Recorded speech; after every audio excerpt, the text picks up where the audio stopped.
তিন ধরনের হিজরত বললাম, ফ্রম এ প্লেস, কাফের দেশ থেকে মুসলিম দেশে আসলেন, অথবা নিজের দেশের ভিতর একটা সিনেমা পল্লীতে ছিলেন আপনি, যেখানে সব সিনেমা অ্যাক্টর অ্যাক্ট্রেসরা বসবাস করে, মাঝখানে আপনি আটকে গেছেন, ওইখান থেকে আপনি একটা বেটার জায়গায় গেলেন যেখানে আপনি আল্লাহর মতো করে চলতে পারবেন। এটা হলো হিজরত ফ্রম প্লেস। আর একটা কি হিজরত ফ্রম এ সিন, একটা গুনাহ থেকে হিজরত। আপনি একটা গুনাহ করতেন, যখনই কোনো ক্যালামিটিস হবে মুসলমান হিসাবে, যখনই আর্থকোয়েক, যখনই সিডোর, মানে ওই যে ঝড় গুলো হয় না আমাদের দেশে, বিশাল বিশাল ডিজাস্টার গুলো হয়, তখনই আমরা প্রথমেই চিন্তা করব যে আমাদের কোথায় সমস্যা, এবং আমরা তওবা করব, আমরা আহ নিজেদের ভিতর তাকায় দেখবো। বিসমিল্লাহ, ইন্নাল হামদুলিল্লাহ নাহমাদুহু ওয়া নাস্তাইনুহু ওয়া নাস্তাগফিরুহু ওয়া নাউযু বিল্লাহি মিন শুরুরি আনফুসিনা ওয়া মিন সাইয়্যাতি আমালিনা মান ইয়াহদিল্লাহু ফালা মুদিল্লা লাহু ওয়া মান ইউদ্লিল ফালা হাদিয়া লাহু ওয়া আশহাদু আল্লা ইলাহা ইল্লাল্লাহু ওয়াহদাহু লা শারীকা লাহু ওয়া আশহাদু আন্না মুহাম্মাদান আবদুহু ওয়া রাসূলুহু। আম্মা বাদ, ফাইনা খায়রাল হাদিসি কিতাবুল্লাহ ওয়া খায়রাল হাদি হাদি মুহাম্মাদিন সাল্লাল্লাহু আলাইহি ওয়াসাল্লাম ওয়া শাররুল উমুরি মুহদাসাতুহা ওয়া কুল্লু মুহদাসাতিন বিদআহ ওয়া কুল্লু বিদআতিন দালালাহ ওয়া কুল্লু দালালাতিন ফিন্নার। আসসালামু আলাইকুম ওয়া রাহমাতুল্লাহি ওয়া বারাকাতুহু। আজকে এই বইটার শেষ চ্যাপ্টার পড়বো আমরা। পরে শেষে অবশ্য একটা কনক্লুশন আছে, সেটা না পড়লেও চলবে। আর এই চ্যাপ্টারটা একটু বড়, আমি জানি না আজকে শেষ হবে কিনা। এই চ্যাপ্টারটার নাম হচ্ছে refraining from enjoying good and forbidding evil, সৎ কাজে আদেশ, মন্দ কাজে নিষেধ দেওয়ার থেকে বিরত থাকা। আপনারা জানেন যে বড় গুনাহ বা বড় খারাপ কাজ, পয়জনাস হ্যাবিটস, 40 হাদিস on poisonous habits, social habits, সামাজিক আচরণ, অভ্যাস, রীতিনীতি, এই সেন্সটা আসে। পয়জনাস, বিষাক্ত বলতে চাইছেন, অর্থাৎ গুনার কাজ বা যেটা সমাজ নষ্ট করে সেরকম কাজ। 40টা হাদিস কম্পাইল করছেন, যদিও 40টা বলছেন, হাদিস বেশি আছে। কোথাও কোথাও 2টা করে হাদিস কোট করছেন। একটা মানে কোর হাদিস সাধারণত একটা থাকে, মেইন হাদিস একটা থাকে, কোথাও কোথাও 2টা আছে। তো এটা 40টা মানে চ্যাপ্টার অনুযায়ী বলছেন আর কি। ইমাম নওয়াবির 40 হাদিসেও কিন্তু 40-এর বেশি হাদিস আছে, জানেন তো? দেখছেন কেউ কখনো? ইমাম নওয়াবির 40 হাদিসে কিন্তু 40-এর বেশি হাদিস আছে। কিন্তু এটাকে আমরা স্কুলেও পড়ছি, আমাদের স্কুলে ছিল, শেষ ক্লাসে ছিল ইসলামিয়াতে, আর এমনিতেও বলা হয়, কিন্তু আসলে 40-এর বেশি হাদিস আছে এখানে। তো যাই হোক, এটা বইটা শেষ করতেছি যেহেতু আজকে, বা ইনশাল্লাহ যদি পারি আজকে শেষ করার চেষ্টা করব। এটার নাম বললাম 40 হাদিস অন হাদিস। যদিও আরবিতে হাদিসের প্লুরাল হচ্ছে আহাদিস, কিন্তু উনি ইংলিশে প্লুরাল করছেন, হাদিস লিখছেন, অন পয়জনাস সোশ্যাল হ্যাবিটস, বিষাক্ত সামাজিক আচরণ অভ্যাসের উপরে 40টা হাদিস। উনি কেনিয়ান অরিজিনের, converted Muslim, captain retired Yahya MA Ondigo. বইটা পাবলিশ হয়েছে IIPH, International Islamic Publishing House, Saudi আরব, ইজিপ্ট, নানা জায়গায় আছে। সৌদি আরবে রিয়াদে তাদের মেইন ইতে আমি গেছি, ওখানে মাশাআল্লাহ খুব মানে একটা গোডাউন বলা যায় বইয়ের আর কি। এবং খুবই মানে তারা খুবই কি বলবো মানে অ্যাপ্রিসিয়েট করে তাদের এখানে কেউ গেলে। যাই হোক, এটা হচ্ছে 2013 সালের এডিশন আমার কাছে যেটা আছে। আজকের মেইন হাদিসটা পড়ি আমরা তাহলে, কোর হাদিসটা। হুযায়ফা বিন ইয়ামান রাদিয়াল্লাহু আনহুর বর্ণনায় রাসূল সাল্লাল্লাহু আলাইহি ওয়াসাল্লাম বলেন, by the one in whose hand is my soul. তার, এটা রাসূলের একটা স্টাইল ছিল, তার শপথ, যার যার হাতে আমার প্রাণ, মানে আল্লাহর শপথ আর কি, সোজা কথা। এটা একটা স্টাইল ছিল ওনার কথা বলার। অথবা আরবদের অন্যদেরও দেখছি আমরা, অন্য সাহাবীরাও যখন কথা বলছেন এরকম করে করেন, আল্লাহর নামে শপথ করেন। উইচ ইজ ওকে, আল্লাহর নামে শপথ করা তো জায়েজ, বা আমরা করতে পারি। একমাত্র আল্লাহর নামে শপথ করব আমরা। আর কোরআনের শপথও স্কলাররা বলছেন জায়েজ, এই জন্য যে কোরআন হচ্ছে আল্লাহর সিফাত বা আল্লাহর বৈশিষ্ট্য, সুতরাং এটা সৃষ্ট কোনো বস্তু না, এই জন্য কোরআনের নামেও শপথ করাটা জায়েজ মনে করেন স্কলাররা। আচ্ছা, হাদিসটা হচ্ছে, তারপরে বলতেছেন, either you command good and forbid evil, হয় তোমরা সৎ কাজে আদেশ করো, মন্দ কাজে নিষেধ করো, অথবা Allah will certainly send upon you punishment from himself, Allah তোমাদের উপর তার গজব বা আযাব নাজিল করবেন তার কাছ থেকে, তার নিজের কাছ থেকে। নিজের কাছ থেকে বলতে এক্সক্লুসিভ একটা ব্যাপার বোঝানো হচ্ছে। কতগুলো জিনিসের রিওয়ার্ড আল্লাহ বলছেন না যে আমি নিজে দিব, আসলে তো সব রিওয়ার্ডই আল্লাহ দিবেন, নিজে দিবেন বলতে কথাটা হলো যে মানে এই জিনিসটার হিসাব নিকাশ তার কাছে। তেমনি পানিশমেন্টটা বলতেছেন ফ্রম হিমসেলফ, এটারও ব্যাপারটা সেরকম, মানে এটার হিসাব নিকাশ আল্লাহর কাছে বা একদম এক্সক্লুসিভলি তার আর কি। দেন ইউ উইল কল আপন হিম, এবং তারপরে তোমরা আল্লাহকে ডাকবা বা আল্লাহর কাছে প্রার্থনা করবা, but he will not respond to you, কিন্তু তিনি সাড়া দিবেন না। এইটাই হচ্ছে একটা ক্ষয়িষ্ণু সমাজ যখন ক্ষয় হইতে থাকে, তখন দেখা যায় যে যেসব কাজ করলে যে এফেক্ট হওয়া উচিত সে এফেক্ট হচ্ছে না। যেমন ধরুন ইস্তেস্কার নামাজ, কথার কথা, এটা এমন ছিল যে এটা পড়ে তারা বাসায় আসতে পারতেন না, মাঠে থাকতে থাকতে বৃষ্টি হতো। কিন্তু আমরা দিনকে দিন পড়েও আমাদের কিছু হয় না, বিকজ এই সমস্ত কারণ আর কি। যাই হোক, কমেন্ট্রি এই হাদিসের উপরে শুরু হলো। এখন বলতেছেন যে world today is filled with all forms of evil, পৃথিবীটা যত ধরনের দুষ্ট বা খারাপ কাজ হইতে পারে তা দিয়া পৃথিবী পরিপূর্ণ।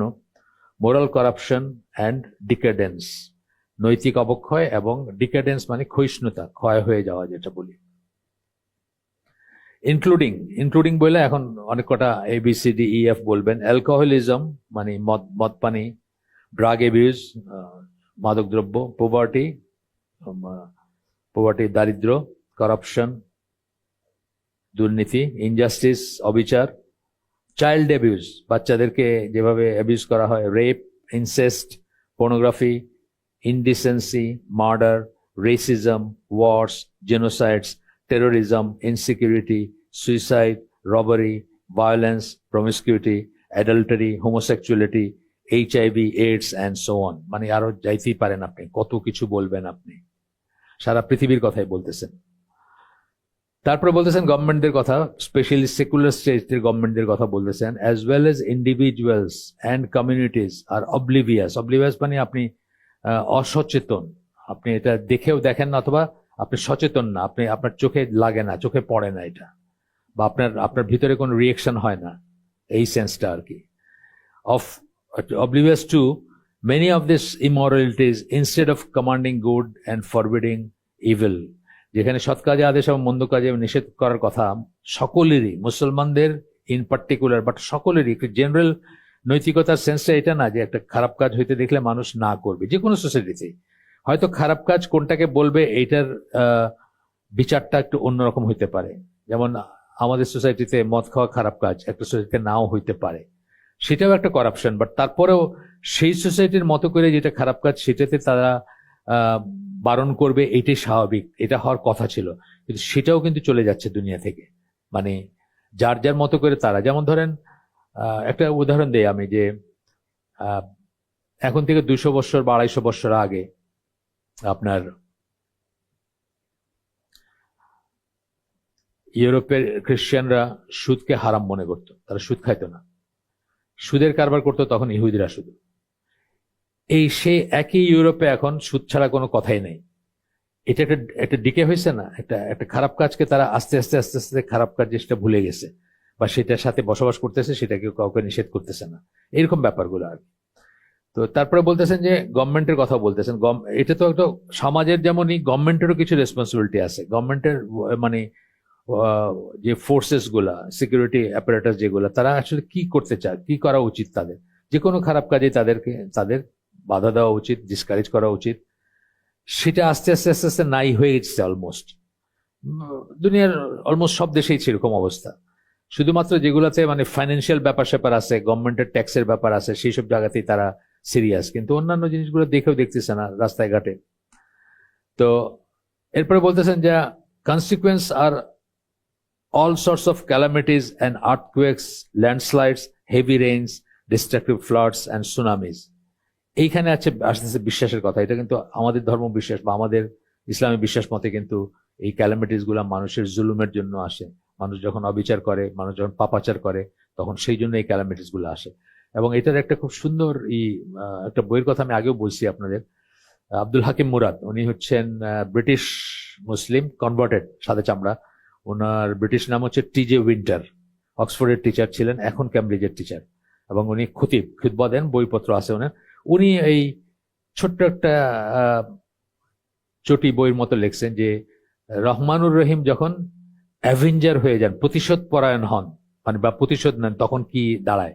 সেই ঘটনাটা ছিল তুরস্কে একটা ভূমিকম্প হয়েছিল, খুব মারাত্মক, আপনারা জানেন হয়তো না। এটা নিয়ে কিন্তু অনেক রহস্য আছে, অনেক লেখালেখি আছে। এখানে ওই ইহুদি মানে তুরস্কের সাথে ইহুদিদের খুব ভালো সম্পর্ক ছিল, জানেন বোধহয় আপনারা। তুরস্ক ওই দিন একটা কুইজ দেখলাম কোথায়, কোন দেশ প্রথম, কোন মুসলিম দেশ প্রথম ইসরায়েলকে স্বীকৃতি দিছে, তুরস্ক। শুধু সেটা না, জয়েন্ট এক্সারসাইজ করতো। জয়েন্ট এক্সারসাইজ কে কার সাথে করে? যার সাথে যার প্রীত থাকে, তাই না? মানে বাংলাদেশ আনটিল রিসেন্টলি ইন্ডিয়ার সাথে জয়েন্ট এক্সারসাইজ করতো। পাকিস্তানিরা ধরেন এখন তুরস্কের সাথে জয়েন্ট এক্সারসাইজ করে, বা চায়নার সাথে করে মিলিটারি এক্সারসাইজ। তো সেটা করতো এবং খুব খাতির ছিল তাদের। তো সেই একটা ওয়ালাইকুম আসসালাম, একটা মিলিটারি বেসে কোথাও এই ইহুদি অফিসাররা ছিল, তুরস্কের আর্মি অফিসাররা ছিল, সেইখানে তারা কোরআনকে ডিসেগ্রেট করছিল। এবং সেই ঘটনার সাথে সাথেই নাকি ভূমিকম্পটা হয়েছিল, যেটা তুরস্কের তৎকালীন গভর্নমেন্ট চেপে গেছে এবং এটা নিয়ে ইনভেস্টিগেট করতে দেয় না। কিন্তু এটার অনেক রিপোর্ট বাইরে আসে, এটার উপর ওনার বইটা লেখা। হয়তো আপনার খোঁজ করলে পাবেন। আমি কাউকে সফট কপি দিছি, হার্ড কপি আমার কাছে ছিল বা আছে, খুঁজলে পাবো। তো এই তুরস্কের ঘটনাটা নিয়ে আব্দুল হাকিম মুরাদ, ওনার নাম দিয়ে সার্চ দিলে পাবেন আর কি। তো আমাদের বিশ্বাস মতে এই ধরনের যখন সৎ কাজে আদেশ, মন্দ কাজে নিষেধ মানুষ দেবে না, নিজে সৎ কাজ করলেও কিন্তু তার উপর বিপদ নেমে আসবে। আপনি হয়তো একদম একেবারে মানে ফুলের মতো পবিত্র, কিন্তু আপনি সৎ কাজে আদেশ করেন না, অন্যকে আদেশ করেন না বা নিষেধ করেন না অসৎ কাজ থেকে, তাহলে কিন্তু আপনি ক্যালামিটির ভিতর পড়বেন আর কি। এবং আপনি এই বিশাল রেসপন্সিবিলিটিটা অ্যাভয়েড করে গেলেন আর কি। তো এখানে বলতেছেন যে কনসিকুয়েন্স বলতেছেন যত রকমের ক্যালামিটিজ আমাদের ভিতরে, আর্থকুয়েক, ভূমিকম্প বলতেছেন, landslides, heavy rains, destructive floods and tsunamis, এগুলো আসতে থাকবে যখন আপনি সৎ কাজে আদেশ, মন্দ কাজে নিষেধ ছেড়ে দিবেন। এরপরে আরো কথা বলছেন, আমরা একটু স্কিপ করে একটা আয়াত কোট করতেছেন, সেখানে যাই, যেখানে আল্লাহ বলতেছেন ইভিল বলতে সবচেয়ে বড় ইভিল কি? আল্লাহর অবাধ্যতা, তাই না? আমরা যখন ইভিল বলবো, এই যে সৎ কাজে আদেশ বলবো, আমরা কি বলি? আহলে সুন্নাত জামার মতে সবচেয়ে প্রথম সৎ কাজে আদেশ কি? তৌহিদের আদেশ। তৌহিদের আদেশ করবেন, মানুষকে তৌহিদের দিকে ডাকবেন। সবচেয়ে বড় অসৎ কাজে নিষেধ কি? শিরকে নিষেধ করবেন, কুফরে নিষেধ করবেন, তাই না? তারপরে বাকিগুলো আসলো, এবং প্রায়োরিটিতে এটাই আগে আসা উচিত। এখানে আমরা ভুল করি এবং ভুল করে আমাদের দাওয়াতি প্রচেষ্টা নষ্ট হয়ে যায়। বাংলাদেশে বা সারা পৃথিবীতে সবচেয়ে বড় দাওয়াতি গোষ্ঠী যারা, তারা সারাক্ষণ মুখে ফেনা তুলে ফেলতেছে সৎ কাজে আদেশ, মন্দ কাজে নিষেধ বলতে। আপনাদের যাদের এক্সপিরিয়েন্স আছে, ঢাকার রাস্তায় এক্সপিরিয়েন্স হয়েছে না? কখনো কেউ আপনার হাত ধরে বলছেন না ভাই চলেন মসজিদে? বলছে? কখনো বলছে নাকি তৌহিদের কথা? আপনারই সাক্ষী, আপনারা চিন্তা করে দেখেন, তৌহিদের কথা কখনো বলেন, মসজিদে যাওয়ার কথা বলতেছে। ভাবতেছে মসজিদটা আগে ভরা দরকার, তাহলে পরে তৌহিদের কথা বলবে। কিন্তু আমাদের আহলে সুন্নাত জামার প্রায়োরিটি কি? তৌহিদ আগে, তারপরে অন্য কিছু। তৌহিদ না হলে আর কোনো কিছু কোনো মানে নেই, নামাজের কোনো মানে নেই। আপনার তৌহিদ নেই, আপনি নামাজ পড়ে কি করবেন? আপনি মসজিদুল হারামে নামাজ পড়ে কি করবেন যদি তৌহিদ আপনি তৌহিদের উপর না থাকেন বা প্রতিষ্ঠিত না থাকেন? তৌহিদের উল্টাটা কি? শিরক। আপনি যদি শিরকের উপর থাকেন, আপনি নামাজ পড়ে কি হবে? এই হচ্ছে কথা আর কি। যাই হোক, তো এখানে বলতেছেন যে ইভিলের ভিতরে বলতেছেন সিনস অ্যান্ড ডিসঅবিডিয়েন্স অফ আল্লাহ, গুনাহ এবং গুনার ভিতরে আল্লাহর অবাধ্যতা, has appeared on land and sea because of what the hands of men have earned by oppression and evil deeds. সমুদ্রে এবং ল্যান্ড এবং ল্যান্ড মানে ভূমিতে এবং সমুদ্রে খারাপ অবস্থা বিরাজ করতেছে। মানুষ নিজে যেটা করছে, নিজে যেটা আর্ন করছে সেটার জন্য, নিজে যেটা উপার্জন করছে সেটার জন্য, by operation and evil deeds বলতেছেন, হ্যান্ডস অফ ম্যান, মানুষ নিজের হাতে যেটা আর্ন করছে, কি করে? জুলুম করে এবং খারাপ কাজ করে। That Allah may make them taste a part of that which they have done in order that they may return. প্রথম ইভিলটা হচ্ছে তার মানে ফিতনা ফাসাদ বোঝাচ্ছেন। প্রথম ইভিলটা has appeared on land and sea because of what the hands of men have earned. কেন এই ফিতনা ফাসাদ হইতেছে পৃথিবীতে? সমুদ্রে এবং মানে ভূমিতে মানুষের হাত যা উপার্জন করছে। কি করে উপার্জন করছে সেটা? By operation and evil deeds, জুলুম করে এবং খারাপ কাজ করে। এবং কেন এগুলো হচ্ছে? যেন আল্লাহ তাদেরকে part of that which they have done, তারা যা করছে সেটার জন্য তাদের যা প্রাপ্য হয়েছে তার একটা অংশ আল্লাহ তাদেরকে সাথ দিতেছেন, অর্থাৎ তাদেরকে এইসবের ভিতরে ফেলছেন। এই যে ক্যালামিটিস গুলো পড়লাম আমরা একটু আগে, আর্থকুয়েক বা ল্যান্ডস্লাইড, এগুলোর কথা পড়লাম। In order that they may return, যেন তারা ফিরে আসে। ব্র্যাকেটে দিয়েছেন by repenting to Allah and begging his pardon, তওবা করে আল্লাহর কাছে মাফ চেয়ে যেন তারা ফিরে আসে। তাহলে যখনই কোনো ক্যালামিটিস হবে মুসলমান হিসাবে, যখনই আর্থকুয়েক, যখনই সিডোর, মানে ওই যে ঝড় হয় না আমাদের দেশে, বিশাল বিশাল ডিজাস্টার গুলো হয়, তখনই আমরা প্রথমেই চিন্তা করব যে আমাদের কোথায় সমস্যা, এবং আমরা তওবা করব। আমরা নিজেদের ভিতরে তাকায় দেখব, যে কোনো ডিজাস্টারে প্রথমে নিজেদের ভিতরে কষ্ট খুঁজবো যে কেন আমরা। আপনাদেরকে বলছি, অন্য প্রসঙ্গে বলছি যে 67 এবং 73-তে দুইটা যুদ্ধ হয়েছিল ইসরায়েলের সাথে আরবদের, এবং দুইটাতেই খুব বাজে রকম ডিফিটেড হয়েছিল মুসলিমরা বা আরবরা মেইনলি আর কি। তো এটার পরে অনেক মানুষ কিন্তু নাস্তিক হয়ে গেছে, অনেক মুসলিমরা নাস্তিক হয়ে গেছে। কেন? তারা মনে করছে আল্লাহ প্রমিস করছেন মুসলমানদেরকে কাফেরদের এগেনস্টে অলওয়েজ সাহায্য করবেন বা সাহায্য করবেন, সেটা হলো না কেন? আল্লাহ নুসরা কোথায়, আল্লাহ সাহায্য কোথায়? এখান থেকে অনেক মানুষ কিন্তু ইমান হারায় ফেলছে। কিন্তু আরেক শ্রেণীর মানুষ নিজেদের ভিতরে তাকায় দেখছেন যে সম্ভবত আমরা সেই মুসলিম না যে মুসলিমকে আল্লাহ প্রমিস করছেন যে তাদেরকে সাহায্য করবেন। তারপরে তারা কি করছেন? তারা কিন্তু নিজেদেরকে কারেক্ট, এই যে সালাফি মুভমেন্ট বলেন বা এই যে রিভাইভালটা, আহলুস সুন্নাহ ওয়াল জামাআর একটা নতুন রিভাইভাল হয়েছে, আপনারা দেখবেন এই সময়টার পর থেকে কিন্তু অনেক মানুষ রিয়েলাইজ করছেন যে ততদিন পর্যন্ত আল্লাহর সাহায্য আসবে না যতদিন আমরা নিজেদেরকে ঠিক না করতেছি, অথবা নিজেদেরকে যতদিন শুধরাইতেছে না। এই জন্য কিন্তু দেখবেন যে অনেক বড় বড় স্কলার আছেন, এই চিকা মাইরা বা জিন্দাবাদ দিয়া প্যালেস্টাইনের কিছু হবে না এটা মনে করেন, অনেক বড় স্কলার, মানে পৃথিবীর শ্রেষ্ঠ স্কলাররা আছেন যারা এই ব্যাপারে দোয়া করতেছেন এবং চাইতেছেন যে আমরা যেন আল্লাহর দিনের উপর ফিরে যাই, তবেই কিন্তু আল্লাহর নুসরা আসবে। আর আল্লাহর নুসরা ছাড়া যদি আপনি মনে করেন অ্যাটম বোম দিয়ে আর এটা দিয়ে আর ওটা দিয়ে খালি কিছু করে ফেলবেন, তাহলে আপনি বোকার স্বর্গে বসবাস করতেছেন। মুসলমানের এটা হওয়ার কথাই না। মুসলমানের মানে ওয়ার্ল্ড ভিউটাই অন্যরকম। মুসলমানের সূরা নূরের 55 নম্বর আয়াতে আল্লাহ বলছেন যে আপনাকে জমিনে কর্তৃত্ব দিবেন, তার পূর্ব শর্ত হচ্ছে আপনি তাকওয়ার উপর থাকবেন।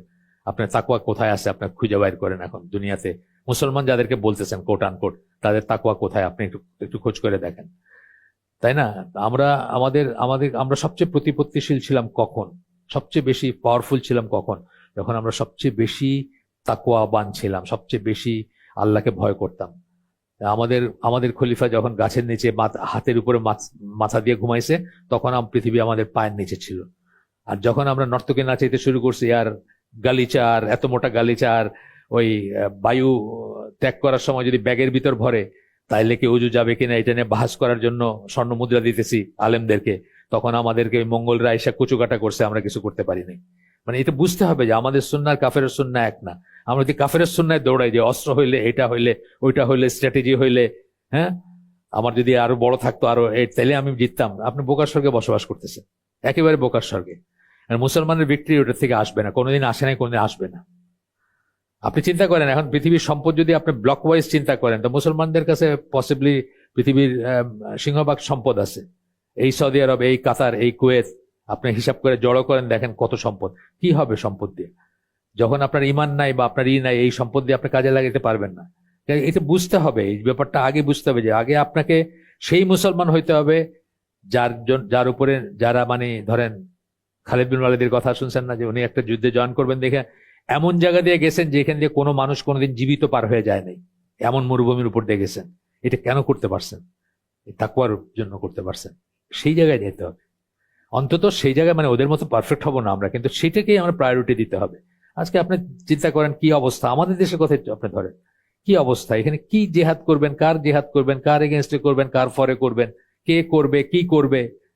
আপনার যেই দেশে মানুষ মানববন্ধন করে যে ওই অ্যাডাল্ট সাইট বন্ধ করার জন্য, ওই তারানা হালিম বলছিল যে বন্ধ করে দিবে, মানুষে প্রেস ক্লাবের সামনে মানববন্ধন করছে আর জিন্দাবাদ দিছে, চলবে না, চলবে না, অ্যাডাল্ট সাইট বন্ধ করা চলবে না। সেই দেশে আপনি কিসের জেহাদ করবেন, কারে নিয়ে করবেন? কে মুসলমান সেই দেশে, তাই না? হ্যাঁ মুসলমান ঠিক আছে, কলেমা পড়ছে, আমরা বলি না, আমরা তাকফির করি না, কিন্তু আসলে আপনি দেখেন লোমবাস্তে কম্বল খালি কয়জন আছে, কয়জন মানুষ আছে? যাই হোক, আর আগাই আমরা। এরপরে বলতেছেন এটা আজকে একদিনে শেষ নাও হইতে পারে, এটা একটু বড় চ্যাপ্টারটা, শেষ চ্যাপ্টার এই বইয়ের। তো বলতেছেন এইসব ক্যালামিটি থেকে যদি বাঁচতে চাই আমরা, community must always content people who are enjoying good and forbidding evil. একটা কমিউনিটি বা একটা দেশ বা একটা জাতির ভিতরে সবসময় এমন মানুষ থাকবে যারা সৎ কাজে আদেশ দিচ্ছে, মন্দ কাজে নিষেধ করতেছে। এই জিনিসগুলো তবলিগের মানুষজন কিন্তু খুব ভালো বোঝে। এই জিনিসটাকে ইন ইটসেলফ তারাই সবচেয়ে ভালো বোঝে। আমি যত মানে যত গোষ্ঠী দেখছি আর কি, আমাদের দেশে ব্লক আছে না, জামাত ইসলাম, তবলিগ, হিজবুত তাহরির, এন্ড দেন তারাই সবচেয়ে ভালো বোঝে এই জিনিসগুলো, সৎ কাজে আদেশ, বন্ধ কাজে নিষেধ। বাট এখানে একটু ফাইন টিউনিং এর ব্যাপার আছে। সবচেয়ে প্রথম যে সৎ কাজে আদেশ এবং বন্ধ কাজে নিষেধ, সেটাই অনেক সময় তারা হাইলাইট করেন না বা করতে পারেন না, বা তাদের পলিসিতে নাই, আমি জানি না।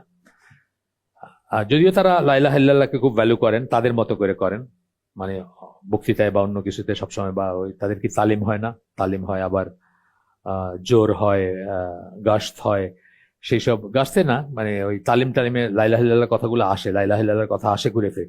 কিন্তু লা ইলাহা ইল্লাল্লাহ বলতে অ্যাকচুয়ালি কি মিন করে, মানে কি হইলে লা ইলাহা ইল্লাল্লাহর উপর প্রতিষ্ঠিত হবেন, সেই জিনিসগুলো আমার মনে হয় না খুব পরিষ্কার, বা তাদের অন্তত গ্রাসরুট লেভেলে, মুরব্বীদের থাকতে পারে, সেটা আমি জানি না, আমি গ্রাসরুট লেভেলের কথা বলতেছি।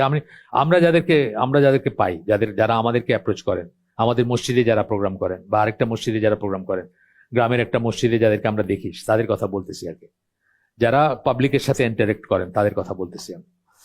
আচ্ছা, এরপরে বলতেছেন যে otherwise when immorality becomes widespread in a society, the punishment of Allah will follow. যখন অনৈতিকতা একটা সমাজের ভিতর ছেয়ে যাবে, তখন আল্লাহর শাস্তি অতি অবশ্যই নেমে আসবে। Thereafter we will supplicate to Allah. এরপরে আমরা আল্লাহর কাছে দোয়া করব, to remove the disaster and punishment. আমরা দোয়া করতে থাকবো, but our supplications will not be answered. কিন্তু আমাদের দোয়া কবুল হবে না, বিকজ আমরা এই প্রথম শর্তটা ভঙ্গ করছি। ওইটা যদি আমরা না করি, সৎ কাজে আদেশ, বন্ধ কাজে নিষেধ যদি ছেড়ে দেই, আমাদের দোয়া কবুল হবে না। তওবা করে ফিরে আসতে পারবো আমরা, তওবা করে ফিরে আসে আবার ওই কাজ যদি শুরু করি, তখন অন্য কথা। তো এরপরে বলতেছেন, আরেকটা আয়াত কোট করতেছেন, সূরা আলে ইমরান, সূরা আলে ইমরানের 104 নম্বর আয়াত, লেট দেয়ার অ্যারাইজ, কুনতুম খায়রা উম্মাতিন, ওইটার কথা বলতে, না এটা না, এটা আরেকটা আরবিটা নাই এখানে, কুনতুম খায়রা উম্মাতিন, এটা বোধহয় 110, আর এটা 104 নম্বর আয়াত। Let there arise of you a band of people, তোমাদের ভিতরে একটা গ্রুপ থাকবে, এমন যেন থাকে, inviting to all that is good and enjoining what is right and forbidding what is wrong. সোজা কথা হচ্ছে, তোমাদের ভিতরে একটা জনগোষ্ঠী বা একটা গ্রুপ থাকবে, একটা সমষ্টি থাকবে, সবাই না। এটার জন্য ফরজে কিফায়া বলে। পার্সোনাল লেভেলে একটা ফরজ আছে, মানে দাওয়াত দেওয়া, সেটা না, মানে এই যে দাওয়াতি কাজ করতেই থাকবে একটা গ্রুপ, সেটা হচ্ছে ফরজে কিফায়া। একটা গ্রুপ যদি করে, আপনি গুনাহ থেকে বেঁচে যাবেন। কেউ যদি না করে, সবার উপরে আযাব নেমে আসবে, এমনকি আপনি যদি পারফেক্ট মুসলিম হন তবুও। তো সেটা বলতেছেন যে তোমাদের ভিতরে একটা গ্রুপ থাকবে, ব্যান্ড অফ পিপল, ইনভাইটিং, সৎ কাজে আদেশ দিবে, মন্দ কাজে নিষেধ করবে। They are the ones to attend felicity, তারাই সাহায্যপ্রাপ্ত হবে, বা তারাই সফল কাম, এই ধরনের সেন্সটা আসছেন। আচ্ছা, এরপরে একটা বলতেছেন যে commanding good and forbidding evil are the condition for being safe from all kinds of calamities. এটা যদি আমরা করি, আমরা অনেক ডিজাস্টার থেকে, অনেক দুর্যোগ থেকে আমরা নিজেদেরকে বাঁচাতে পারবো। এটা কিন্তু তবলিগীরা খুব মনে করেন, খুব বিশ্বাস করেন। এবং এরকম গল্প আমি শুনছি, যখন তবলিগের সাথে উঠা বসা করতাম, একজন ছিলেন, উনি বেঁচে আছেন কিনা আমি জানি না, ইঞ্জিনিয়ার ছিলেন সম্ভবত, মুশফিক নাম তার, সবাই চিনতো আর কি তাকে, আমিও নামে শুনছি। তো ওনার নাকি মা মারা গেছেন, খবর পাইছেন উনি, এবং ওনার বোধহয় ছিল, ঠিক করা ছিল যে উনি কোনো জামাতে যাবেন। উনি নাকি ওইখানেই গেছেন, যে মার জন্য সে ওইখানে থেকে দোয়া করলে উনি, মানে সেটা কবুল হওয়ার চান্সটা বেশি আর কি, রাদার দেন উনি ওই অন্যরা সেই ফিউনারেলটা করবে, বা করবে, কি বলে, সৎকার করবে, কবর দিবে ইত্যাদি। কিন্তু উনি নিজে মনে করছেন, এটার ভিতরে কিন্তু রিজনিং আছে, এই কথাটা এইখান থেকে আসতেছে রিজনিংটা, যে আপনার এই কাজে যদি আপনি থাকেন, এই কাজ করতে থাকেন, লাইকলি যে আপনার দোয়া কবুল হবে, বা ইত্যাদি ইত্যাদি, এই সমস্ত রিজন আছে, মানে চিন্তা করার লাইনটা মোটামুটি ভাবে ঠিক আছে আর কি। এখন উনি যে দাওয়াত দিতেছেন, সেটাই কি সেই দাওয়াত কিনা, সেটা একটা প্রশ্ন, সেটা তো আমরা আগেই বললাম। কিন্তু লাইনটা মোটামুটি ভাবে ঠিক আছে, যে সমস্ত কাজে আল্লাহর সাহায্য পাবেন, আল্লাহর পছন্দনীয় কাজ, অথবা আপনার ব্যর্থতা হোক, আপনার কথা কেউ না শোনক, তারপরেও আপনি রিওয়ার্ডেড হবেন, সেটার ভিতরে এটা হচ্ছে একটা কাজ আর কি, যেটা কথা সবসময় বলা হয়। এবং দাওয়াতি কাজের উপর আমাদের যে আমরা এখানেও হালাকা করছি, একটা বই আছে, আপনারা সবাই পড়ার চেষ্টা করবেন।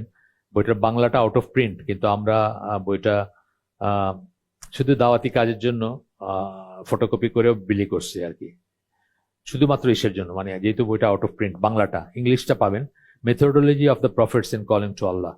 এই বইটার এটার উপর হালাকা করছিলাম আমরা এই যে মসজিদে সিদ্দিকে, সেটা আগে পুরানো মসজিদে সিদ্দিকে, যন্ত্রপাতি অত ভালো ছিল না, কিন্তু সেটা আমাদের এসে লাগানো আছে, সব না হইলেও পুরা বই না হইলেও আমাদের চ্যানেলে লাগানো আছে, methodology of the prophets in calling to Allah. বাংলাটা হচ্ছে নবীদের দাওয়াতি নীতি।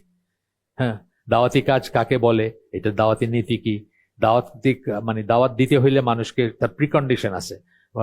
ওই বইটার শুরুতে আপনার প্রিফেস লিখছেন ডক্টর সালেহ আল ফৌজান, প্রিফেস লিখছেন। ওই প্রিফেসে উনি 7টা পয়েন্ট বলছেন। 7টা পয়েন্ট হচ্ছে, আপনারা সবাই জানেন হয়তো পয়েন্টগুলো, মানে যেমন ধরেন একটা পয়েন্ট হচ্ছে, প্রথম পয়েন্টে হচ্ছে যার দিকে দাওয়াত দিচ্ছেন সেই ব্যাপারে আপনার ডিপ নলেজ থাকতে হবে, প্রফাউন্ড নলেজ থাকতে হবে, এটা প্রথম শর্ত। এটা এরকম 7টা শর্ত আছে বা 7টা পিলার বলছেন উনি।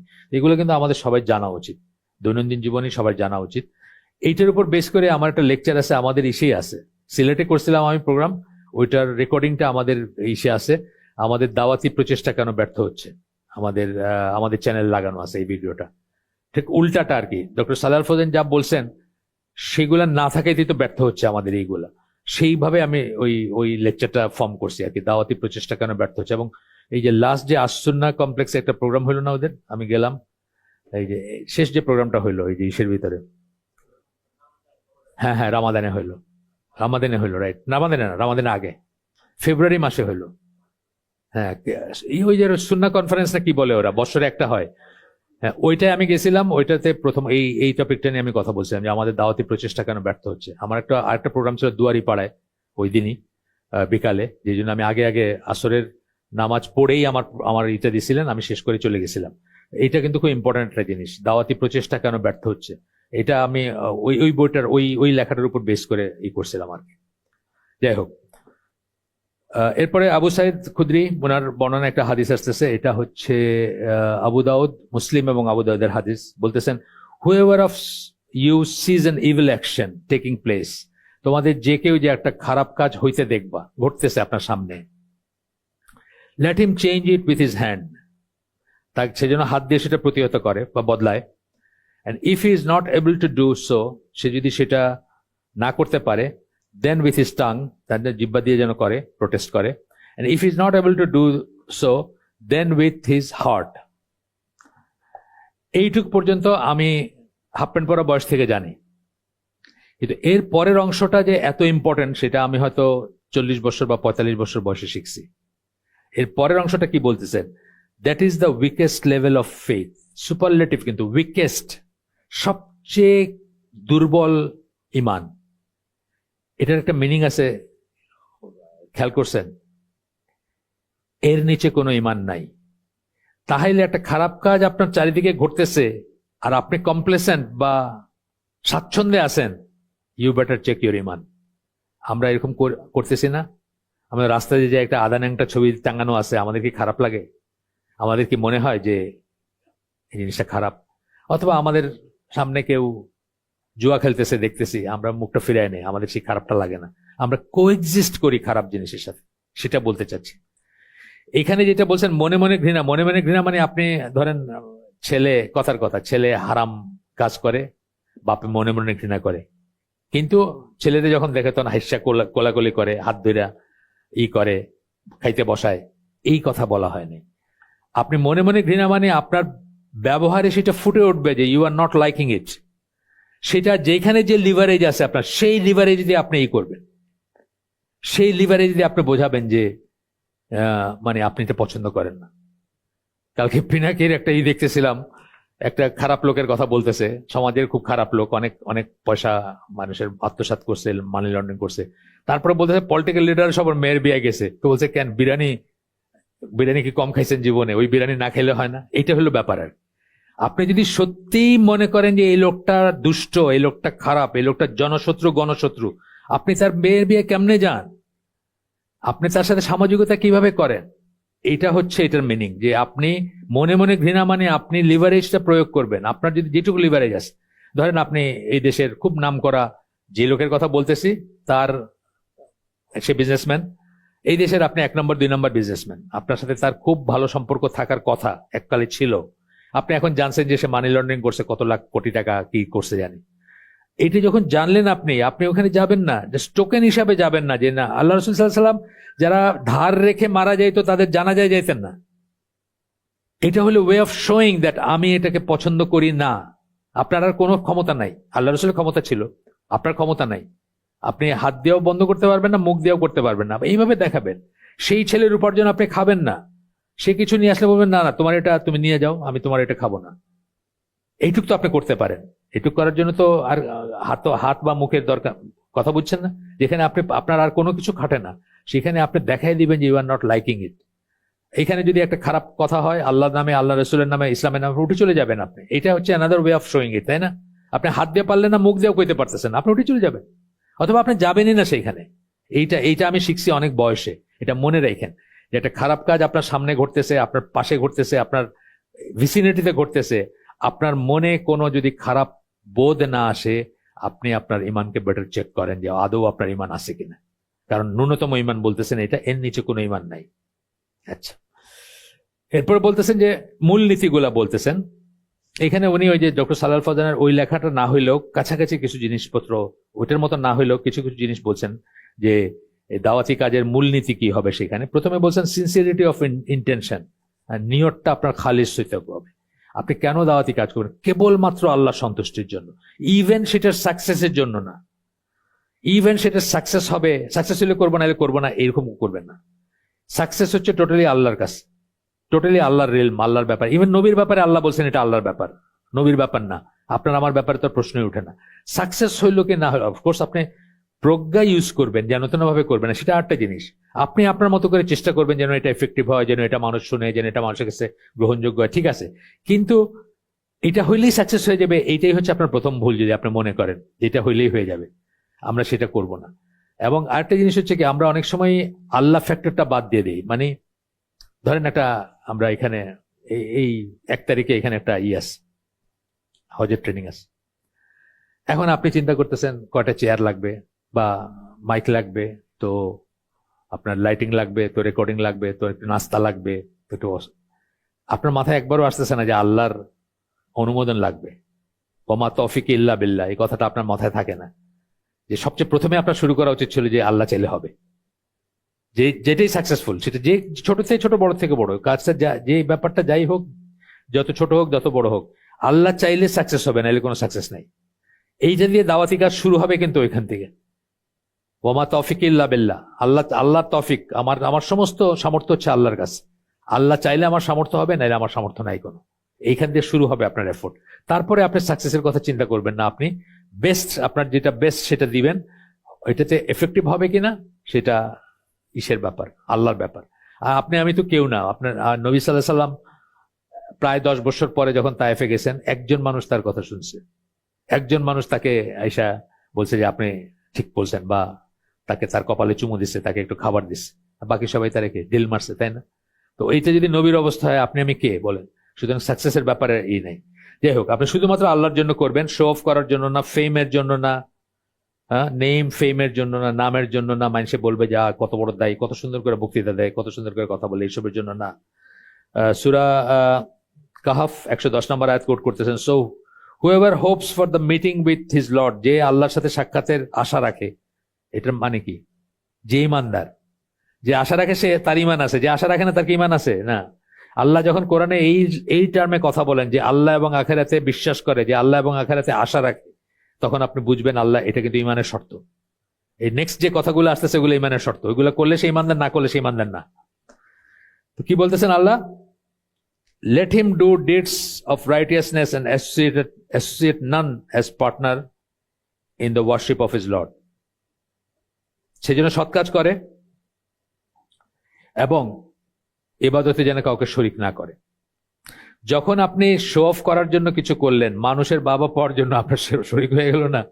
আপনার তো শাহাদার শর্ত ভঙ্গ হয়ে গেল। শাহাদার শর্ত আছে না, লা ইলাহা ইল্লাল্লাহ জান্নাতের চাবি হবে, শর্ত আছে না, শর্ত ভঙ্গ হয়ে গেল। তো যখনই আপনি অন্য কারোর জন্য করতেছেন, মানুষের বাবা দিবে বলে, ইলেকশনে ভোট পাইবেন দেখা, অথবা আরো কিছু একটার জন্য, ব্যবসা পাইবেন দেখে করতেছেন, তখনই তো আপনার ঈদ শেষ হয়ে গেল। ওমর রাদিয়াল্লাহু আনহুর বর্ণনায় হাদিস আসতেছে, মুসলিমের হাদিস, এটা খুব ফেমাস। আপনার ওই যে রিয়াদুস সালেহিনের প্রথম হাদিসটা, ইমাম নববীর 40 হাদিসের ভিতরেও আছে এটা, ইন্নামাল আমালু বিন্নিয়াত, যেটা প্রত্যেক মানুষের কাজ হবে তার নিয়ত অনুযায়ী, নিয়ত অনুযায়ী সে কাজের প্রতিফল পাবে। নিয়তটা কেমন তার উপরে। আপনার নিয়ত যদি রং থাকে, আপনি এটা মানুষের জন্য করতেছেন, শো অফ করার জন্য করতেছেন, ইলেকশনে জিতার জন্য করতেছেন, বা আরেকটা কিছুর জন্য করতেছেন, আপনি সেই রিওয়ার্ড পাবেন না, উল্টা পানিশমেন্ট পাবেন আপনি। বলতেছেন যে actions are only by intention and every man shall get what he intended. আমলগুলা হচ্ছে নিয়তের উপর নির্ভরশীল। সে যা নিয়ত করছে সেই অনুযায়ী সে রিওয়ার্ড পাবে, তার নিয়ত অনুযায়ী সে প্রতিফল পাবে। Thus he whose migration was for Allah and his messenger, his migration was for Allah and his messenger. যে আল্লাহ এবং রসুলের জন্য হিজরত করছে, মক্কা থেকে মদিনায় আসছে সবকিছু ছেড়ে দিয়া, সে আল্লাহ এবং রসুলের জন্য হিজরত করছে, সে সেটার প্রতিফল পাবে। অর্থাৎ হিজরত একটা বড় জিনিস, কিন্তু আপনি খুব, ইটস নট ইজি। আপনি দেখেন আমরা ওই মানে কি বলে ওই কি 60 ফিট থেকে এখানে আসতে পারি না। হিজরত তো 3 রকমের, জানেন? 3 রকমের হিজরত। হিজরত ফ্রম এ প্লেস, হিজরত ফ্রম এ সিন, হিজরত ফ্রম এ পার্সন। একটা জায়গা থেকে হিজরত, একটা গুনার থেকে হিজরত, একটা মানুষ থেকে হিজরত। 3 ধরনের হিজরত। তো আমরা জায়গা থেকে হিজরত মানে এখানে একটা কমিউনিটি আছে, এখানে 5 ওয়াক্ত সালাত দিনী ভাইদের সাথে পড়তে পারবো, একই মসজিদে পড়বো, হ্যাঁ, সবাই পর্দা করে, সবাই দাঁড়িয়ে আছে, সবাই 5 ওয়াক্ত সালাত পড়ে, এটা একটা লিভেবল কমিউনিটি না? আমার তো উচিত তো মানে 2টা পয়সা লস হয়েও যদি ওইখানে 10,000 টাকা ভাড়া বাসার, এখানে 15,000 টাকা কষ্ট করে 5,000 টাকা এক্সট্রা দিয়েও আমার এখানে চলে আসা উচিত, তাই না? হিজরত কিন্তু সহজ না, আমরা পারি না, আমরা এইটুক লাইন ক্রস করতে পারি না, এইটুক জায়গা ক্রস। আমি বলতেছি না এখানে আসতে হবে, আপনি আরেকটা কমিউনিটিতে যান, যেখানে গেলে আপনি যেখানে প্রতিটা মানুষকে দেখলে আপনার আল্লাহর কথা মনে হবে, আপনি 5 ওয়াক্ত সালাত মসজিদে প্রত্যেকের সাথে পড়তে পারবেন। আরেকটা জায়গায় যান, আমি এখানে বলতেছি না, আমি বলতেছি যে আমরা যে এখানে আছি সেখান থেকে আমরা মুভ করতে চাই না, কিন্তু এটার একটা কমপ্লেসেন্সি আছে, আমরা ইউজড হয়ে যাই একটা নেইবারহুডে, তারপরে আমাদের ওটা ছাড়তে খুব, এটা স্বাভাবিক, এটা ছাড়তে খারাপ লাগে। এই জন্য যারা সমস্ত কিছু ছাড়া মদিনার থেকে, মক্কা থেকে মদিনায় আসছে তৎকালীন ওই সময়টায়, ওই প্রথম দিকের হিজরত যেটা আর কি, মানে তখন এখানে যাদের কথা বলা হচ্ছে, এখানে ওই হিজরতের কথাই কিন্তু বলা হচ্ছে, তাদের হিজরত কিন্তু সহজ না, তাদের সবকিছু ফালায় আসতে হয়েছে, কারো কারো তো সব দিয়ে আসতে হয়েছে। মানে একজন খুব প্রতিপত্তিশালী সাহাবী, বিদেশি, মানে মানে বিদেশ থেকে এসে সেটেল করছিলেন মক্কায়, উনি যখন আসতেছেন ওনাকে কাফেররা ধরছে, ধরে তারপরে উনি বলছেন যে আমি যদি আমার সবকিছু দিয়ে দিই তোমরা যাইতে দিবা? বলে হ্যাঁ যাইতে দিব। বলতে ঠিক আছে, তোমাদের সবকিছু তোমাদের, মানে ওনার অনেক ঐশ্বর্য ছিল, সবকিছু তোমরা নিয়ে যাও, এইভাবে আসছেন তারা। ইটস নট ইজি, কিন্তু এই জন্য বলতেছেন যে আল্লাহ এবং রসুলের জন্য যে করছে তার রিওয়ার্ড সেটাই। আর যে মেয়ে মানুষের অন্য কিছুর জন্য করছে, দুনিয়ার জন্য বা কোনো মেয়ে মানুষের জন্য বিয়ে করার জন্য করছে, তারটা সেটার জন্যই, আর সে ওই রিওয়ার্ডটা পাবে না, তার হিজরত ওইটার জন্য না, সেটা আসতেছে পরে। তো বলতেছেন যে and he whose migration was to achieve some worldly benefit, যার হিজরত কোন দুনিয়াবি লাভের জন্য, or to marry a woman or to marry some woman, অথবা কোনো একটা পার্টিকুলার মেয়েকে বিয়ে করার জন্য, his migration was for whatever he migrated for, তারটা হলো ওটার জন্যই। তার মানে এটার ওই হিজরত হইল না। হ্যাঁ, যেটা বলতেছিলাম, একটা প্রসঙ্গত যখন আসলো, 3 ধরনের হিজরত বললাম। ফ্রম এ প্লেস, কাফের দেশ থেকে মুসলিম দেশে আসলেন, অথবা নিজের দেশের ভিতর একটা সিনেমা পল্লীতে ছিলেন আপনি, যেখানে সব সিনেমা অ্যাক্টর অ্যাক্ট্রেসরা বসবাস করে, মাঝখানে আপনি আটকায় গেছেন, ওইখান থেকে আপনি একটা বেটার জায়গায় গেলেন যেখানে আপনি আল্লাহর মতো করে চলতে পারবেন, এটা হলো হিজরত ফ্রম এ প্লেস। আর একটা কি, হিজরত ফ্রম এ সিন, একটা গুনাহ থেকে হিজরত। আপনি একটা গুনাহ করতেন, ছাড়তে পারতেছিলেন না, সিগারেট খাইতেন, খুব কষ্ট করে ছেড়ে দিলেন, হিজরত ফ্রম এ সিন। পার্সন থেকে হিজরত, একজনের সাথে থাকলে আপনি খালি সিনেমার গল্প করেন, অথবা মেয়েদের গল্প করেন, বা অলফল কথাবার্তা বলেন, তাকে ত্যাগ করলেন আপনি, এটা মানে হিজরত ফ্রম এ পার্সন। এবং সেটার একটা স্টেজে আপনি বয়কটও করতে পারেন, কাউকে বয়কট করতে পারেন, যদি সে গুনাহ না ছাড়ে, বারবার বলছেন আপনি, তাকে বয়কট করতে পারেন যদি সেটাতে তার লাভ হয়।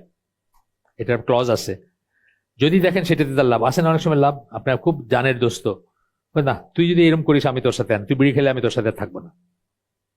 সে খুব চিন্তা করলো যে আমি ক্লাস 3 থেকে এই ছেলের সাথে একসাথে থাকছি, এখন ইউনিভার্সিটিতে পড়ি, কইতেছে বিড়ি খাইলে আমার ছেড়ে দিবে, কাজ হইতেও পারে, তাই না?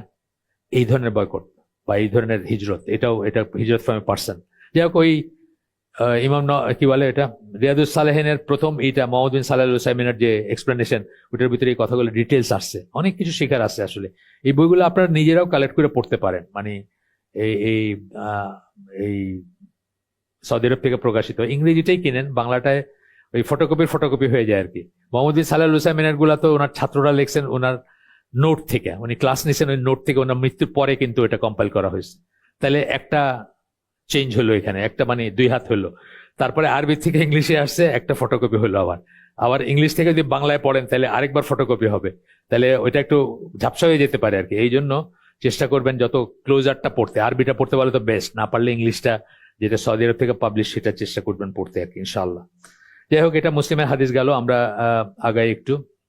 এরপরে বলতেছেন যে আল্লাহর ওয়াস্তে ছাড়া, আল্লাহর জন্য ছাড়া অন্য কোনো কারণে যারা সৎ কাজে আদেশ করেন, মন্দ কাজে নিষেধ করেন, their deeds will not be accepted, তাদের সেই ব্যাপারটা অ্যাকসেপ্টেড হবে না।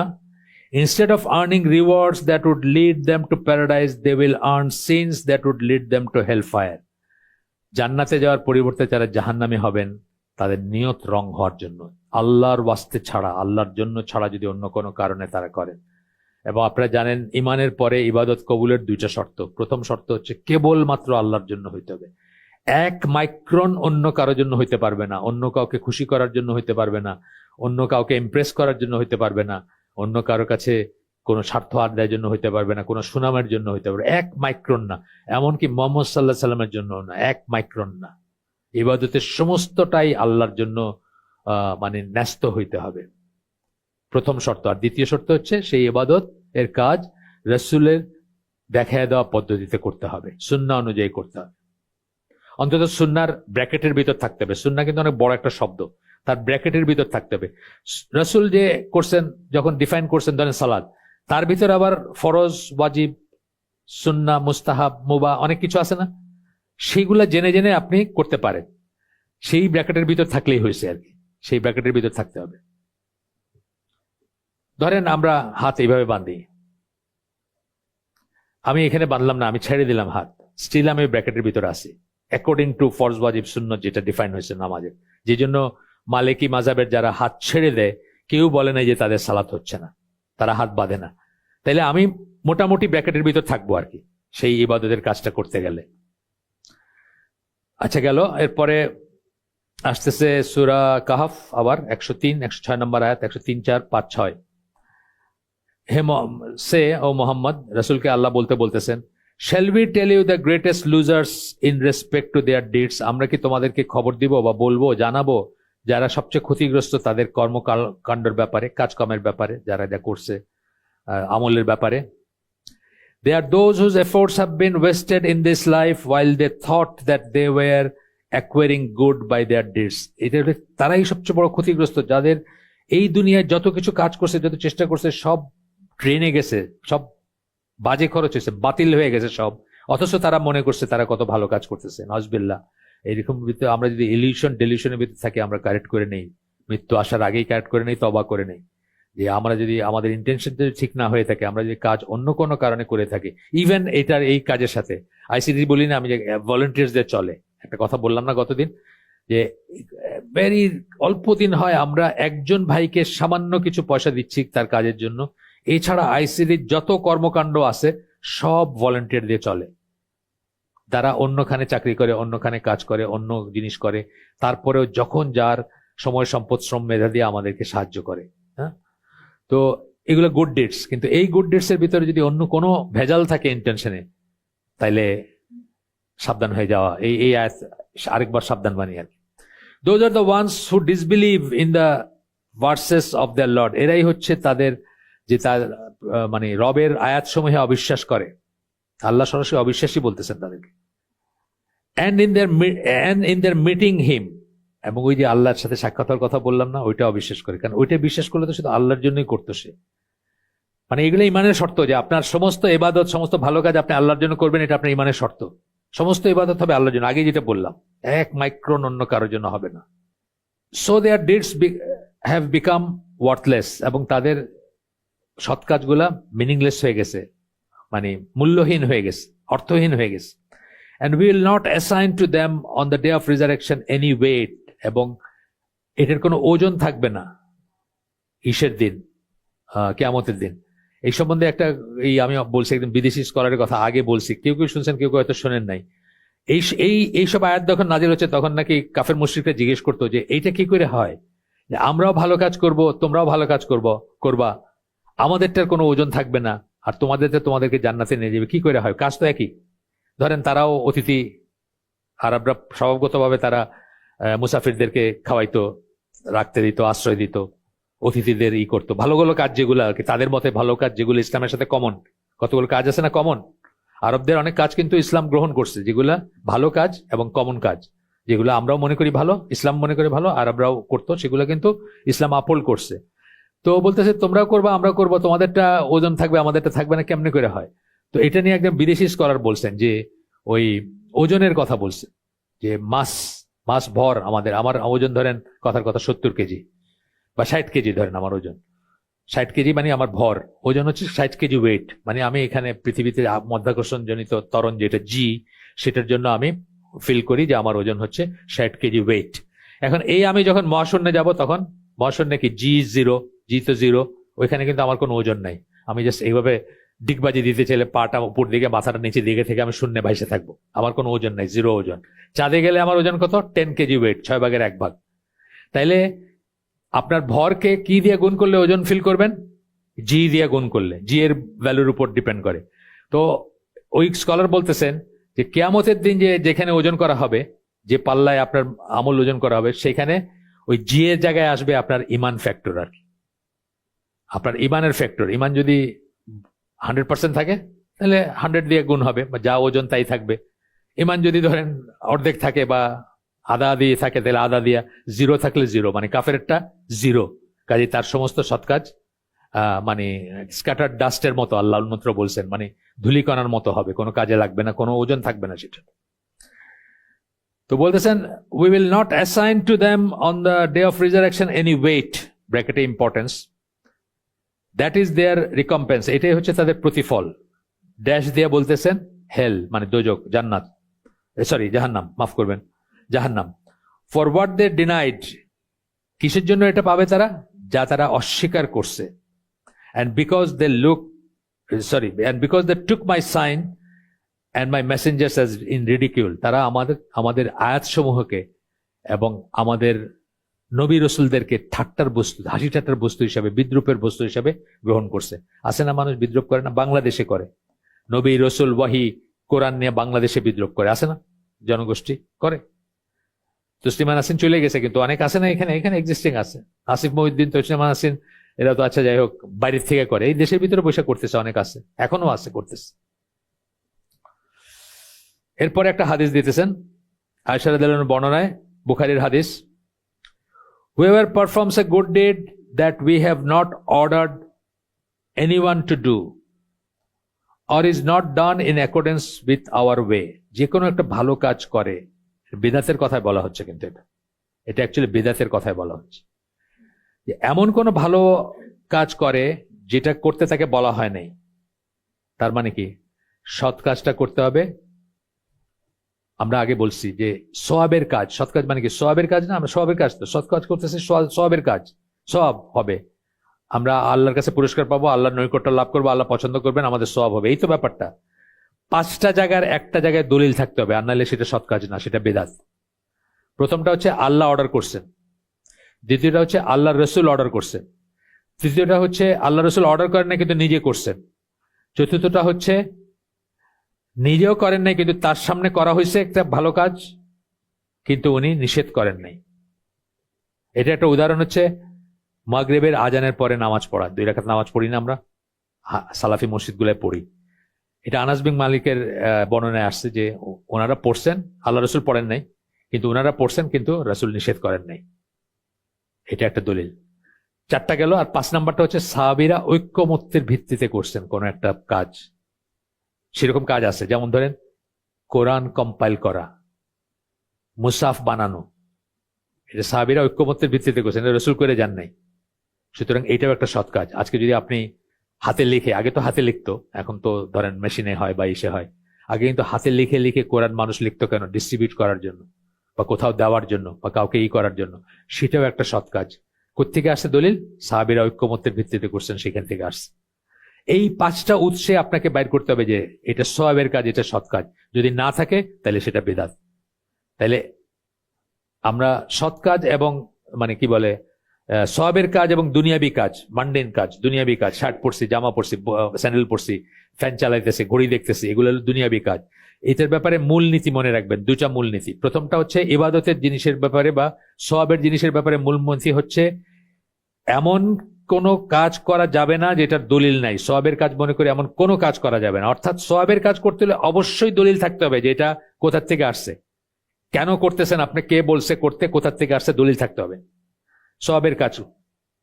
তাহলে অল্প কিছু কাজ সওয়াবের কাজ হবে, বাকি কাজগুলো কিন্তু এর বাইরে। আমি বাথরুমে যাই, এটা করি, ওটা করি, এগুলা আরেকভাবে হয়তো সওয়াবের হইতে পারে, কিন্তু একটা ওয়ার্শিপ বলতে যেটা বোঝায় সেটা না। কিন্তু আরেকভাবে সওয়াবের জন্য আপনি যদি ওইটাও একটা ওয়ার্শিপ বানায় নেন, রাস্তায় হাঁটতেছেন, জিকির করতে করতে হাঁটতেছেন, সেটা আরেকভাবে। যাই হোক, সেটারও দলিল থাকতে হবে, সেটারও কিন্তু দলিল আছে। যাই হোক, আর মান্ডেন যেগুলা দুনিয়াবি কাজ, 60% প্যান্ট পরছেন, ঘড়ি পরছেন, ফ্যান চালাইতেছেন, এগুলোর ব্যাপারে কি সব কিছু করা যাবে এক্সেপ্ট যেটা স্পেসিফিক্যালি নিষেধ করা হয়েছে সেটা ছাড়া। যেমন আমি পরবো, আমি একটা জামা পরবো, দুনিয়ার কত মেটেরিয়াল আছে, 1 কোটি মেটেরিয়াল আছে, সবকটা জায়েজ, খালি একটা না জায়েজ বা দুইটা না জায়েজ। একটা হলো সিল্ক, আরটা হলো যদি সোনার জরি দিয়া যদি কেউ কাপড় বানায়, কথার কথা, সেটা বানায় না সাধারণত, বা যদি কেউ বানায় তার বড় লোক সোনা দিয়া বানাইলো কাপড়, সেটা পরা না জায়েজ হবে, মেটেরিয়াল যদি আমরা বলি, তাই না? আর 1 কোটি মেটেরিয়াল পাবেন আপনি যেগুলো জায়েজ। তাইলে স্পেসিফিক্যালি যা নিষেধ করা হয়েছে সেটা ছাড়া দুনিয়াবি কাজ সব জায়েজ। ড্রিঙ্কস, যেমন মদ নিষেধ করা হয়েছে, কিন্তু কত ধরনের আছে না আপনার, এই ফ্রেশ জুস তো, ড্রিঙ্কও তো, এইটা তো সেটা সব জায়েজ। আর শরীরের জন্য ভালো কিনা সেটা আলাদা হিসাব, সেটা দেখেন, কিন্তু সব জায়েজ বেসিক্যালি। আচ্ছা, তারপরে বলতেছেন, শেষ হয় না আমার হাদিসটা, anyone to do or is not done in accordance with our way, অথবা সুন্নাহ যদি না করা হয়, then the deed will be rejected and will not be accepted, সেই কাজ বাতিল এবং সেটা গ্রহণ করা হবে না। অর্থাৎ বিদাতের কথা বলা হয়েছে এখানে। এই হাদিসটা কোট করা হয় বিদাতের ব্যাপারে, যে যেটার কোনো দলিল নাই, যেটা আমাদের কোনো, আমরা করতে বলি নাই, সেরকম কোনো কাজ যদি করে তাহলে সেটা অ্যাকসেপ্টেড হবে না, সোয়াবের মনে করে যদি করে, গুড ডিড মনে করে করে। আচ্ছা, 2 নম্বরটা হচ্ছে উইজডম। প্রথমটা বললাম ইখলাস, 2 নম্বরটা হচ্ছে প্রজ্ঞা। প্রজ্ঞা সহকারে আপনি দাওয়াতি কাজ করবেন। প্রজ্ঞার ভিতর, প্রজ্ঞার ব্র্যাকেটটা অনেক বড়। এরপরে বলতেছেন যে উইজডম বলতে কি বোঝাচ্ছি আমরা, people must be knowledgeable in order to assess the situation of the evil they are trying to stop.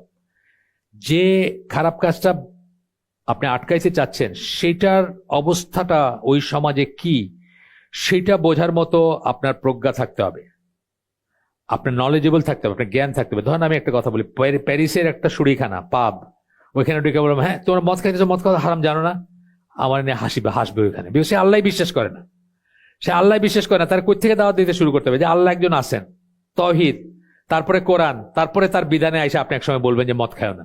আপনি ধ্যানকে বলেন, হ্যাঁ তোমরা মদ খাও না, আল্লাহ না করছেন, আপনার বলবেন বাইরে যায় থেকে।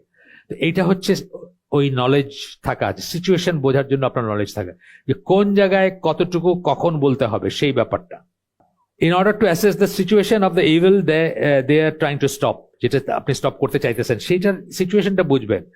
আমরা বলছি না, একটা গল্প এখানে বলি আমি, আকরাম ভাইকে জিজ্ঞেস করছে, আমাদের হালাকায় জিজ্ঞেস করছে যে তাদের লোকালিটিতে কোথাও বাইরে আর কি, ফ্রিঞ্জেসে ঢাকার সেই লোকালিটিতে আপনার নতুন দেখা যাইতেছে একটা ওই লাল কাপড় টাঙায় নিচে মোমবাতি জ্বালায়, মানে শুরু হইতেছে আর কি, জাস্ট প্রসেস, আসতে আলটিমেটলি একটা মাজার হবে আর কি।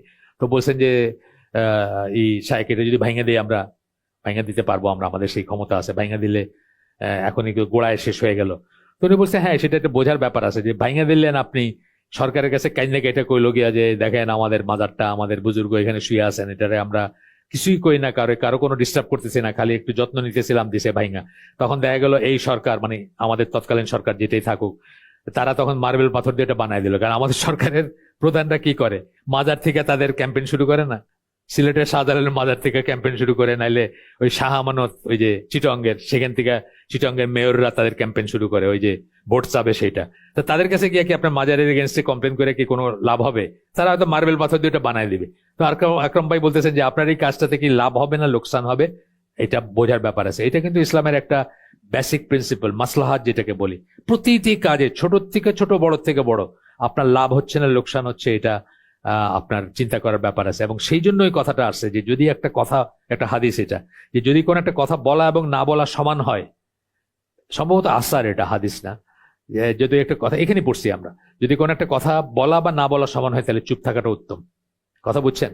আপনাকে আমি কিছু একটা বললাম, হ্যাঁ ভাই আপনি এরকম করে চলতেছেন কেন, আপনি পাত্তাই দিলেন না, আপনি তাহলে এটা ওয়েস্ট করলাম কথাটা না বলে। আমার চিন্তা করা উচিত কোন কথাটা কাজ হবে সেটা বলা।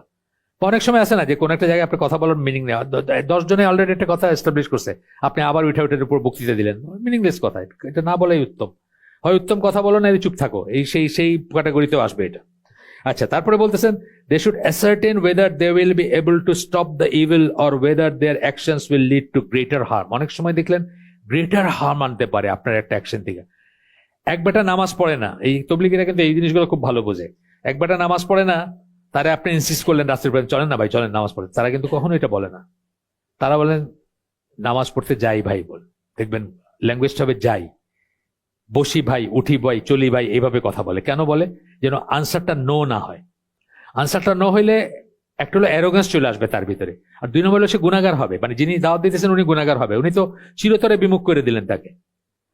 আছে না, আপনি এমন ভাবে বললেন, আপনার বলতে বল যা আমি যুদ্ধেই যাবো না, মানে নামাজই যাবো না, কোনোদিন নামাজ পড়বো না, বলে ফেললো মুখ দিয়ে।